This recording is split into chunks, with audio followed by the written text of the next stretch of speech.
tora mari kutora keshi ndivayitire ndezaka uchiona ngoma ndivarukire ndisikatire vaisatiziva iye zvino vakuchiziva nekuti ngoma kurova uchangonzwa chiti ndachema azvipere katidoni onaendaremba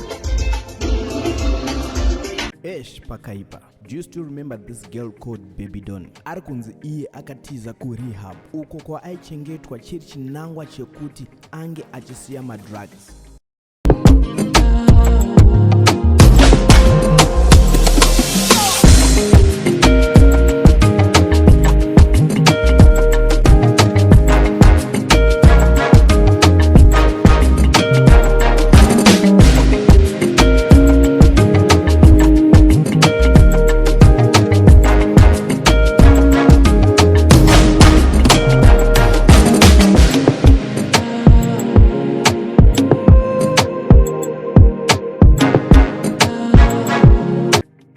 Hello guys, welcome back to Zim Witness TV.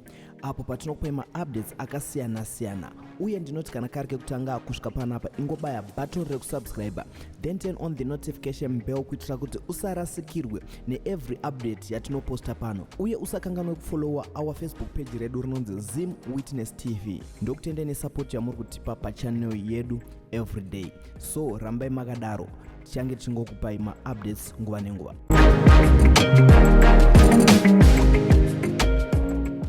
So nyaya ndadzoka nayo today inyaya yemusikana uyo aizikanwa nekuva mafreestyle zvakanyanya. Musikana anonzi iye Baby Don. Musikana akanga akuimba zimdanso uyo akadiscoverwa naSimple Solid after aita imwe freestyle ari muroad. Then Simple Solid akati aiwa pane mari yakanaka apa, pane talent, regai ndimutore. But Baby Don ari kuzonzi iye Akatiza iye ku rehub uko kwaanga achichengetwa kuti ange achisiya zvemadrugs. Muri Zimbabwe zvinhu zvinosuwisa kuti munhu anenge atangawo kusumukira panyaya dzemusic obva azongotiza paari kuchengetwa kunzi asiye zvemadrugs achidzokera iye mustreet kunoita street kid zvekare. So nyaya yekutiza kwaBaby Don ku rehub yabuda after King Solomon aposta iye Baby Don akanyora iye kuti where is she.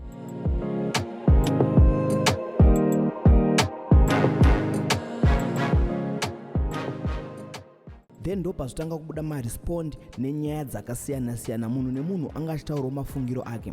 But zvisinei Simple Solid anova munhu akamudiscover, anova munhu aimuchengeta akumurekodha music, azopindawo mucomment section then anoposta iye futi kupage kwake pamwe chete nekwaBaby Don. So Simple Solid azonyora iye achiti sorry zvenyu zvekuroora chimbozvisiyai timbobatsira mwana. So ndo respondi yapiwa iyo naSimple Solid. Haana kuda kunyanyobuda pachena panguva yacho kuti musikana Akatiza. Then there is post yemusi wa7 October 2024 apo Simple Solid akaposta zvekare achinyora iye kuti 15 September musikana Akatiza kumusha kwavo kwaainge akugara nevabereki vake, both parents amai nababa vake vainge vatone 7 months vachigara vese kubva paakabva ku rehub.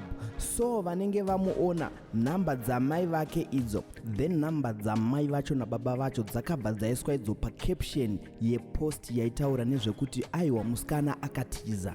So zvikureva kuti musikana akanga aenda ku rehub after abva kwaSimple Solid, so achibva aenda iye kumusha. So musikana arunzi akazotiza iye kumusha kwavo akadzoka mustreet, nekuti tiri kuona pane vamwe vari kuti isusu takasangana naye kuna 4th, vamwe vachiti ndakasangana naye pakati. So guys, ngatione reaction yanga ichipiwa nevanhu, vamwe vanga vachiti vakasangana naye, vamwe vachitaurawo zvavari kutaura about this girl anonzi iye Baby Don.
So guys, kune vanenge vari willing kungobatsirawo baby Don vachinge vamuona, ingobatsirai.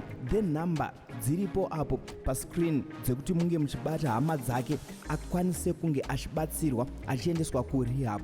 Zviratidzo izvo kuti musikana anenge ari kutopenga zvakanyanya, ari kunetsikana nepfungwa. So muri Zimbabwe, thank you nekuva nesu pachannel ino. Ngatisangane mucomment section mutitiudzawo zvamunofunga about this girl called Baby Don, nekuti akanga akutoradzikawo kuti musikana akutorova music zvekudaro. I still remember ane song yakatoitiswa naVan Choga yange itori nevidhio Simple Solid aitirayo kupusha talent kuti zviende mberi, asi zvakazoendawo nepamwe. Musikana haachabatika, akadzokera kumadrugs, akadzokera mustreet. So muri Zimbabwe, ngatingobatsirai kuti musikana adzokedzane.